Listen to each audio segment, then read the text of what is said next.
Yaani Jumapili na Jumatano itakuwa imetosha. Jumapili, yaani mimi nilikuwa naomba tu, nilikuwa nakushauri ukitaka kupokea sawa. Kwa maana ndio yako ukipokea ni sawa. Twende tu Jumamosi, twende tu Jumapili na Jumatano katikati ya wiki. Mbona pastor atakuelewa? Pastor atakuelewa. Tunaeleweka na Mungu atatuelewa pia, kwa maana anajua tunatafuta. Unasonga. Mandi wakati wa ibada huko kazi. Naamua kwa maana rafiki yako amekuambia, unajua pia hata naweza nikapumzika, naweza nikalala ama nikaosha vyombo, kama nikarelax tu hapa na familia yangu. Unakaa. Ukikubali zile roho zinaingia ndani yako. Anasonga, mnapiga na kuambia ndugu yangu, wacha nikuambie. Hata hii siku ya Jumatano ninaona kama haitawezekana. Mimi nitakuwa ninaenda moja. Sio zote. Nitakwambia tuache, lakini sio zote. Nitakuwa ninaenda moja. Unapiga. Unajua hili unavyoendelea. Ngoja nikuambie, nguvu zako za kuendelea kumjua Mungu ama kusonga mbele ama kufanikiwa kwa wokovu ni vile utaendelea kujisukuma kwenda kanisani. Ni vile unajisukuma kuomba. Ni vile unajisukuma kusoma Biblia. Hapo ndipo utakuwa mtu, utafanya utofauti na yule mtu mwingine. Majeshi. Hiyo ndio utafanya utofauti. Lakini ukiendelea kukaa uanze kuruka, hiyo itakuletea matatizo baadaye. Na siku wakati anakuambia, ndugu yangu, mimi nakwambia, unajua sio vizuri sana kuonekana kanisani. Wacha fanya kitu Mungu akuone peke yake. Fanya kitu Mungu ndiye huwa anaona, na kusomea na iandiko. Ukifanya ukionekana na binadamu, unalipwa na binadamu. Kwa hiyo ndugu yangu, nilikuwa nakwambia twende Jumapili peke yake. Twende kanisa Jumapili peke yake. Bwana Mungu atatubariki sana. Tutainuka, lakini tutakuwa tunapiga maombi hapa kwa nyumba tunapatana, tunapiga maombi pamoja. Tunapiga na kitabu. Mungu atatusikia. Kwa maana tukifanya uinjilisti nienda tukapata mama mwingine tukamuuliza, "Sasa ungetaka tukuombee nini?" Lazima Bwana naye huwa tunaenda hapa kwa nyumba. Hiyo ni yangu na Mungu wangu, nitamuelezea hapa kwa nyumba. Nitamwambia safi. Umefanya vizuri. Hata zizi si kwamba hata kuomba huwa kunachosha. Amen. Kwa hiyo nikwambie, anakushauri ni rafiki, lakini anajua kweli kabisa vile unavyoomba kule kwenda kanisani, unatiwa nguvu kila wakati, unatiwa moyo kila wakati, unapata maarifa kila wakati. Sasa hii anakushawishi, unaanza kurudi nyuma, unaanza kuacha zile nguvu, kwa maana kuna kitu, kwa maana ni shetani ndani yake. Ni shetani anakudhoofisha mpaka inakuwa hata ile hali ya kuomba. Hata mchungaji saa zingine huwa anakuja saa 5. Ninakwambia hata mchungaji huwa anakuja saa 5. Kwa hiyo hata mimi tena kuomba, kwa sababu mimi nitaenda kuchelewa. Nitaenda kuchelewa leo kwa maana hapa kuna shughuli mingi. Mnasonga mbele na kuambia, unajua hata Jumapili moja ukishikana, ukipata wageni, kulia na wageni. Anaandaa wageni pale, unakaa na wageni Jumapili hujaenda. Na ndio hiyo Shetani anatumia njia mingi za kuangamiza wanadamu. Amen. Hiyo lazima uwe makini. Hebu tuangalie katika kitabu cha Matthew. In the book of Matthew. Some in the book of Matthew tuone pale. Kweli shetani akona uwezo wa kuwa ni binadamu, lakini ni shetani ndani yake. Some Matthew chapter 3 verse 7. Tazama haraka chapter 3 verse 7. 3:7. Kama umefika sema amen. Nitasoma kama vile ilivyoandikwa. Hata alipoona wengi miongoni mwa Mafarisayo na Masadukayo wakiujia ubatizo wake, aliwaambia, "Enyi wazao wa nyoka, ni nani aliyewaonya nyinyi kuikimbia hasira itakayokuja?" Nyinyi wazao wa nyoka. Ni kweli kabisa, ukiangalia walikuwa wanakuja kama Mafarisayo, kama watu wazuri. Wanakuja kama watu wanamheshimu Mungu, kama watu ambao wanajua mbingu, kama watu wanamjua Yesu, marafiki wa Yesu. Kumbe ni uzao wa nyoka. Na kama vile unajua mtoto wa nyoka ni nyoka, maana yake ni binadamu anakuja, lakini ni mashetani 100%. Ndio maana Yesu mwana wa Mungu akawaona watatu walipokuwa wakikimbia ubatizo wake, akawauliza, enyi wazao wa nyoka, enyi wazao wa nyoka, ni nani aliyewaonya kukimbilia hukumu utakaokuja? Hebu uzao wa nyoka, ni nani aliyekuonya kukimbilia hukumu utakaokuja? Maana yake kwa kuangalia na macho anaonekana ni binadamu. Kwa kuangalia na macho unamuona kweli kabisa huyu ni mtu wa Mungu. Kwa kuangalia na macho unaona kweli kabisa huyu ni ile rafiki yangu, huyu ni yule jirani yangu, huyu ni yule tu ninamjua. Kumbe ndani yake ni shetani. Ndio maana nimekuambia kuna uwezekano wewe mwenyewe ukakosa kuelewa, lakini kwa ulimwengu wa roho hiki kitu kikawa kingine, ama kwa ulimwengu wa mwili ukaona vingine, na ulimwengu wa roho ikawa ni kitu kingine. Ndio maana tumeteseka, ndio maana tumeng'ang'ana, ndio maana tunakaa maisha ya magonjwa, ndio maana tunakaa maisha ya kunungunika, kwa sababu alikuja kama rafiki, kumbe ndani yake alikuwa nyoka. Alikuja ili aninyweshe roho, alikuja ili aniangushe, alikuja ili akurudishe nyuma, alikuja ili akudhoofishe. Ndio maana ukijaribu kuomba, unaanza maombi jioni, unaanza maombi usiku, unamaliza asubuhi. Amen. Amen. Kama nilikuwa nimetoka sana. Nilikuwa nimetoka sana, hii inawezekanaje? Nilikuwa nimeomba hapa Mungu, kama kwako kuna ombi unaliwa mbingu yote. Unaona sisi hata kuingia kwa nini? Nasema nitaomba nikiwa nimekaa. Nataka niombe nikiwa nimekaa leo. Kalia kiti, nimekalia kitanda. Hivi shetani ni mjane, unakalia kile kitanda chako. Baba, katika jina la Yesu.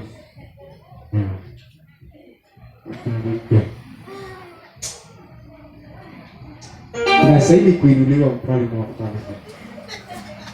Kuna mwingine kama wewe. Wewe shetani. Wewe shetani niambie. Ipo siku yako.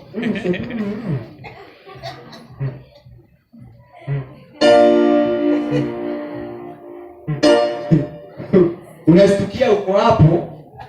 Unaamua mbona naweza kupiga maombi nikiwa nimelala miguu nimekanyaga chini. Unaanza kupiga maombi, unaamka asubuhi. Hiki ni kitu siku moja kilinitokea. Nikiwa primary niliamua kwenda mkesha. Majeshi. Mkesha ya kule ilikuwa inaanza saa 3. Kasema kwa maana tumemaliza na kwetu wa shughuli za kukula ni shanga kitambo. By saa 2 kila mtu amekula na wengine washalala kitambo. Amen. Sasa kwa maana nikasema kwa maana nikienda kule kanisani nitaenda kukaa hapo peke yangu. Na wakati huo kanisani hakukuwa na stima, kulikuwa ni kuwasha taa. Amua wacha niende pale nipumzike. Alafu sasa sikifika saa 3 ndio nitaamka, ama saa 3:30 ili nitemu watu hao wamekuja. Kipindi kile hiyo tabia uko naye ya kutemu watu kwanza waende nilikuwa nacho mimi, lakini Mungu akanikomboa, na wewe pia utakombolewa. Amen. Sasa wakati nilipokaa pale, usingizi ukanifahamia pale.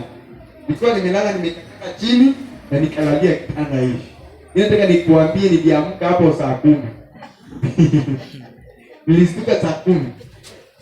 Baridi. Sasa niko wapi? Nilikuwa naenda mkesha. Hapa ni wapi? Na shetani ananikondia na sielewi niko wapi. Majeshi. Wapiga kwa jina la Yesu. Hii inaijua inapita kwako. Wengine kabisa walikuwa muombaji wakati alipotembea kwako mambo ikamandika. Mtoto wa njoka walipotembea kwako mambo yako ikamandika. Maisha yako ya kuomba ikabadilika. Kaambiwa Bwana hiyo kanisa haifai kabisa.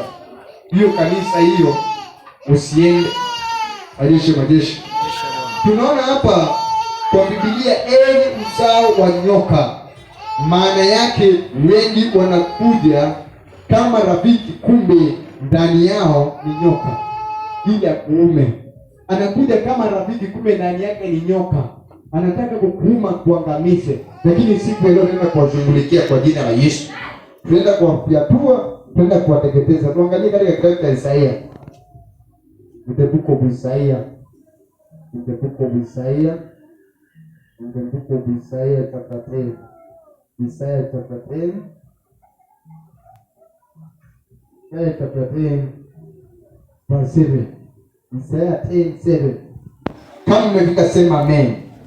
Isaya 10:7 tasoma, lakini hivyo sivyo atusudiavyo mwenyewe, wala sivyo moyoni, lakini hivyo sivyo atusudiavyo mwenyewe, wala sivyo moyoni, wala sivyo moyo wake, wala sio moyo wake wazavyo.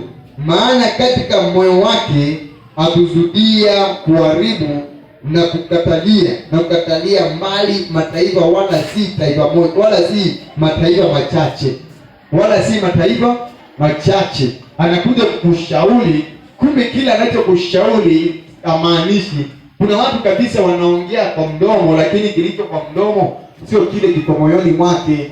Hii kama unaelewa, hii kama usipatana na mtu aina hiyo, wakati mnapoongea na yeye, anaongea kama anakushauri, anaongea kama anakuelekeza, anaongea kama anakupeleka vizuri, lakini sasa kile anachokuambia ni kinyume, anakuzudia mengine. Anaweza akaleta jambo kwako ukaliona kwamba ni jambo nzuri, kumbe anachokushauri ukifanya anataka uingie kwa shimo. Wakati utakapoingia kwa shimo, yeye mwenyewe atafurahia, kwa maana anajua ukiingia kwa shimo amekuangamiza.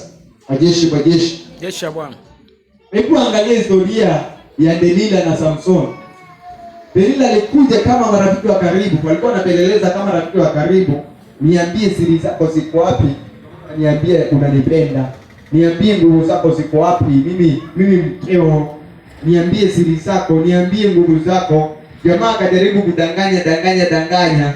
Kwa maana akajua, kwa maana huyu ni mke wangu, wacha nimwambie liwalo na liwe. Wakati aliposema sasa, mateso ikaanza hapo na nikawa. Majeshi. Huyo sasa, haya yote yametupitia. Watu wamekuja kama rafiki, anakushauri mnaendeleaje? Ndoa yako mnaendeleaje na mume wako? Kule nyumbani kwako mnaendeleaje na mzee wako? Mimi naonanga mume wako kama unatakiwa mnyooshe. Mzee wako huyo. Sasa unakumbuka ile siku nilimuona tu, ile siku alikuja akiwa amechelewa. Unajua. Lakini mimi siwezi nikakwambia ujue kuona kwamba nakugombanisha. Mjiji ile hali ya unajua mama mnaelewa. Ukianza kuongea vile unadunda, hicho kitu kinakuumiza. Yaani unasikia akitulii. Mwambie, lakini wewe najua nikikwambia utamwambia ni mimi tu, wacha niache. Mimi sitaki niweko kwa moto. Si ni kwamba anataka kukuambia, anakuambia ili mtongonoe niambie bwana siwezi. Niambie. Yeye ametengeneza tukio ili apate kuvunja ndoa yako.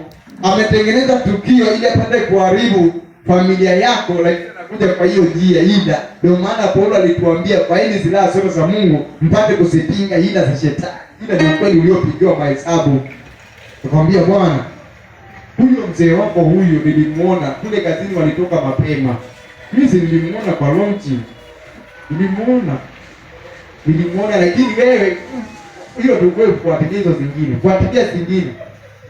Mimi siendelee mbele hapo, fuatilia hizo zingine. Jua hii ni nyoka inataka kuuma. Sasa anakuweka sumu pale, unaanza kumpembeleza bwana. Unajua kweli kabisa nimeanza kumwona ni kama amebadilika.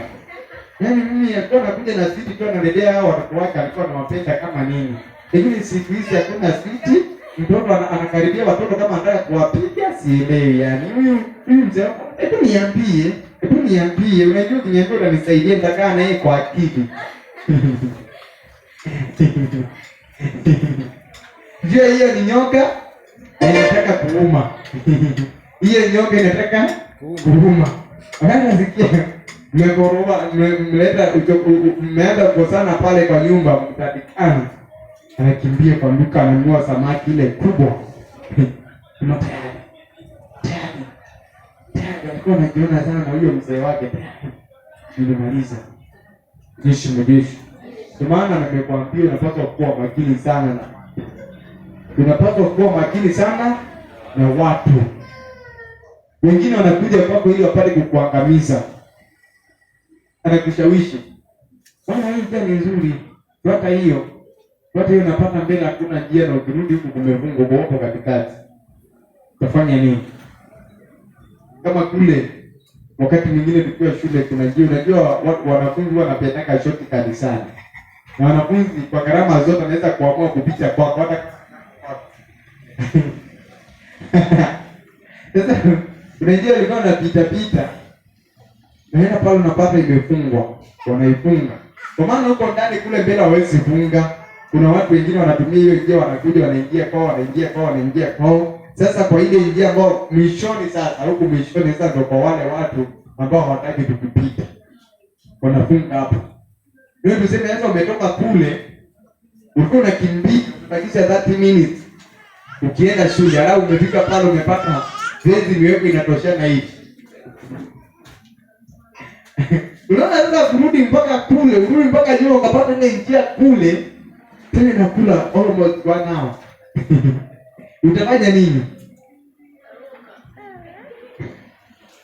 Naamua kwanza kufungua taratibu kama ni wewe uliweka. Naanza kufungua taratibu. Naona situkia mpaka tunaruka mpaka wenyewe wakajua asubuhi unapata amekaa pale. Umefungwa, umechelewa. Alafu sasa sisi kwamba unamuona kama unapotaka mng'anga anakuwa wewe unafanya nini?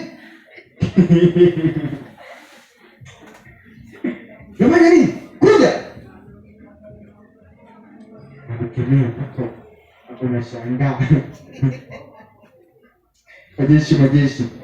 Hiyo wengine wanataka kuweka mahali ukiingia hapo kwa shimo kabisa. Anakupeleka kwa shimo ukiingia na kuacha. Unakaa tu hapo kwa mateso unateseka. Amen. Lakini siku ya leo tutaenda kueleweka. Siku ya leo yote ndiye kushauri. Maana wengine tu mimi unaona siko na matatizo. Ni ushauri. Nashauriwa sijui mimi sionangi vizuri. Huyu mke wako unaona anacheka na watu sana. Kwani kucheka kuna mbaya. Na kwa maana wewe mwenyewe unaamini kila mtu unaenda kuanza vurugu. Unaanza kuleta mashida ambayo hayapo. Majeshi. Lazima tuelewe na leo yeyote aliyekuja anaenda kumshughulikia kwa jina la Yesu. Kuna vitu vinne mwanadamu ambavyo anavyo. Kuna vitu vinne ambavyo ziko ndani ya mwanadamu. Kwa maana nakwambia uelewe wanadamu kabisa. Kuna vitu vinne ambavyo nataka nikuambie hizo vitu vinne sahihi. Jambo la kwanza, mwanadamu ni msaliti. Mwanadamu ni msaliti. Hicho ni kitu ambacho huwezi kujitenga na mwanadamu. Mwanadamu ni msaliti. Namba 2, mwanadamu ni muongo. Wewe nilikuuliza hata leo lidanganya wewe. Pengine kanisani lakini leo hatulidanganya. Unajua simu zilikuja zikaleta matatizo sana. Unajua hili jambo aliwezekani lakini wewe mwenyewe unadanganya. Unasema ninawezekana. Mwanadamu ni muongo. Namba 3, mwanadamu hana shukrani.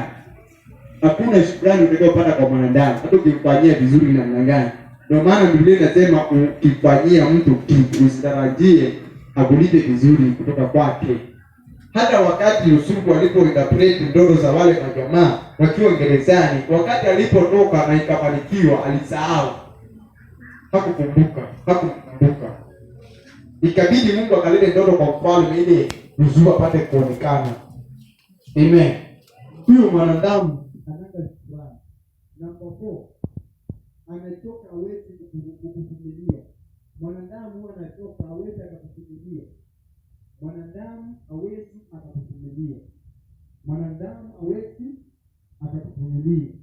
Ndio kwa kazi nyingine. Mtu mwingine akisema eti unaniambia siri zako, alafu unaniambia nisiambie mtu mwingine. Kama wewe mwenyewe zimekushinda kuzibeba, mimi ndio nitafikiriana nazo. Yaani wewe unakuja unaniambia siri zako, maana yake zimekushinda kuzibeba. Unakuja unaniambia mimi. Sasa mimi mwenyewe na sio zangu, kama wewe mwenyewe zimekushinda, mimi ndio nitafikiriana nazo. Majeshi ya Bwana. Hiyo ni hatari sana. Kama zilizoko ndani zimeshindwa nazo mpaka ukaniambia. Sasa mimi nitazibeba namna gani? Kama zimekuwa nzito kwako mpaka ukazimwaga kwangu, hiyo mimi ndio nitazibeba namna gani? Huyu mwanadamu avumilii. Mwanadamu avumilii. Kuna watu watatu walikutana wakaanza kupeana siri zao, kwa maana walikuwa wachungaji hivi wasaidiwe. Tasaidia namna gani? Kwa maana niko na matatizo na mimi niko na matatizo na mimi niko na matatizo. Mmoja akasimama akasema, mimi kwa huduma niko sawa kabisa, lakini wamama wa kanisa, wasichana wa kanisa siwaoni, yaani pale nikiona huwa nachanganyikiwa. Matatizo yangu hayo, mimi nilikuwa nataka mnishauri mnifikie. Mwingine akasema, mimi haya mambo mengine niko sawa kabisa, lakini sanataka pesa. Mimi bana pesa, yaani siendi pamoja na pesa. Mimi nimekula pesa za karibu mpaka nimeshindikana. Huyo pia hiyo ni weakness yangu. Kila mtu anajijua. Hiyo ni weakness yangu. Kwa hiyo naomba unisaidie. Naye mwingine akasema, Bwana, mimi kile kinachonisumbua sinanga siri. Hata haya mambo yote umeniambia nitayasema hayo yote. Uniambie nani alikuwa na marisko makali sana. Mimi sina siri. Hicho ambacho umekisema hapa nitakisema. Yaani hata naumwa nauliza tutaachana sana. Nakwambia uongope wanadamu, jiheshimu peke yako. Sawa? Ujiheshimu peke yako. Huyu jamaa, yeye amesema siri sawa. Ukisema yeye mwenyewe anasema yake. Nikusema sema, hata ukimwambia leo sijakula kitu atasema, unajua aliniambia hajakula ili apumzike. Majeshi. Huyu unapaswa kujiadhari kwa wanadamu.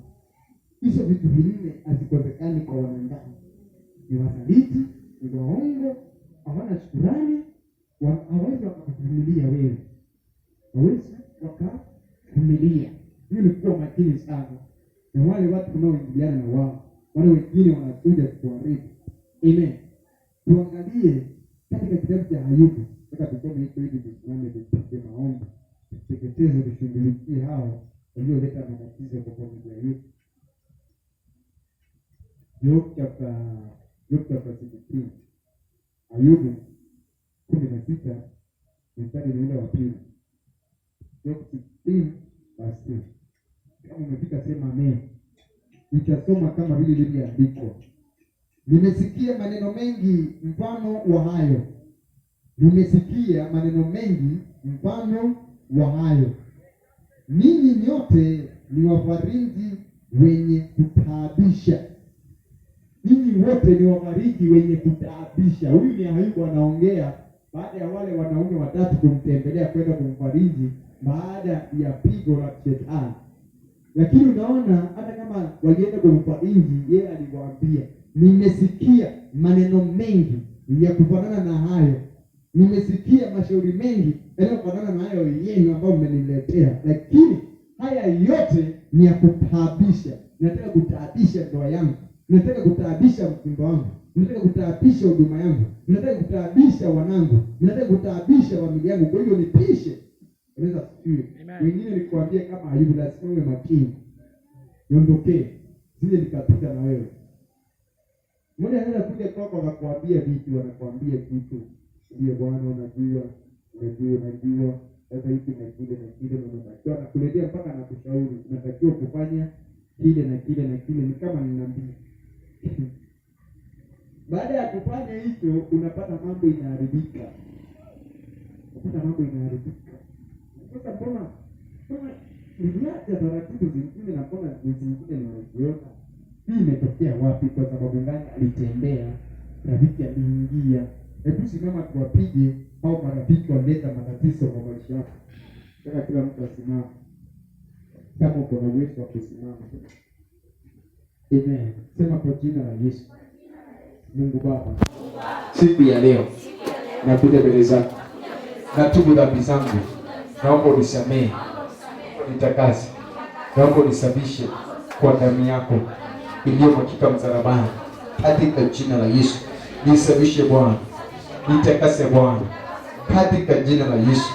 imeandikwa, watu wako wakisimama dhambi zao na kuziacha, wewe ni mwaminifu tena wa haki kutowasamea dhambi zao na kuondolea udhalimu wao. Kwa jina la Yesu, Mungu wangu, nisamehe, nitakase, nisafishe kwa damu yako, kwa jina la Yesu, kwa jina la Yesu, kwa jina la Yesu.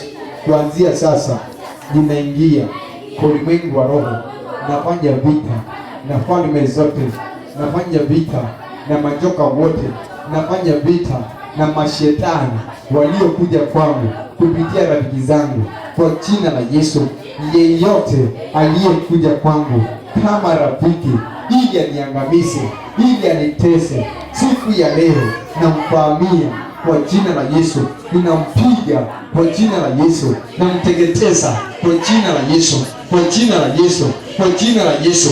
Mtu yeyote aliyeniibia mali zangu, aliniibia pesa zangu, aliniibia amani yangu, akaniibia biashara yangu, akaniibia ndoa yangu, katika jina la Yesu, kuanzia sasa ninaamulisha kwa ulimwengu wa roho, achia mali yangu, achia ndoa yangu kwa jina la Yesu.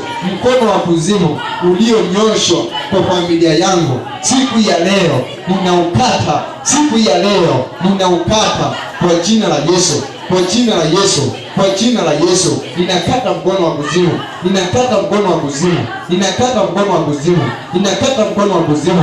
Marafiki wabaya ninawasambaratisha, ninawaondoa kwa njia zangu kwa jina la Yesu, kwa jina la Yesu, kwa jina la Yesu, kwa jina la Yesu, kwa jina la Yesu, kwa jina la Yesu, kwa jina la Yesu. Enda mbele za Mungu, endelea kuzambaratisha wote, na ukimkumbuka kwa jina lake, aliyekutembelea kwako mambo yako ikafungika, aliyekutembelea kwako mambo yako ikaharibika, aliyeingia kwa nyumba yako akaleta kuzambaratika, mpige kwa jina la Yesu, muondoe kwa maisha yako kwa jina la Yesu. Ukakashoka kulibika shoka pa umatandama kushikipilibika kushikipili ukamatandama kushikipilibika shoka kulibika pa ina makashikipilibika shoka kulibika mara madapa ina makushikipilibika shoka kulibika ukamatandama kushikipilibika shoka kulibika nibiba kutara kushikipilibika shoka kulibika kilia madapa ina makashika kulibika kilia madapa kwa damu ya mwana kondoo katika jina la Yesu. Ninaamini wote waliokuja kama rafiki walikuja kwa maisha yangu, walikuja kwa huduma yangu ili waniangamize, ili wanitese. Siku ya leo ninawateketeza wao, ninawasambaratisha wao, ninawapiga wao, ninawapiga wao, ninawateketeza wao kwa jina la Yesu, ninawaangusha kwa jina la Yesu, ninawaondoa kwa maisha yangu, ninawaondoa kwa maisha yangu, ninawaondoa kwa maisha yangu kwa jina la Yesu. Nikapaa waondoe kwa maisha yako. Ondoa marafiki wote wabaya, ondoa marafiki wote wabaya kwenye familia yako katika jina la Yesu. Ondoa marafiki wote wabaya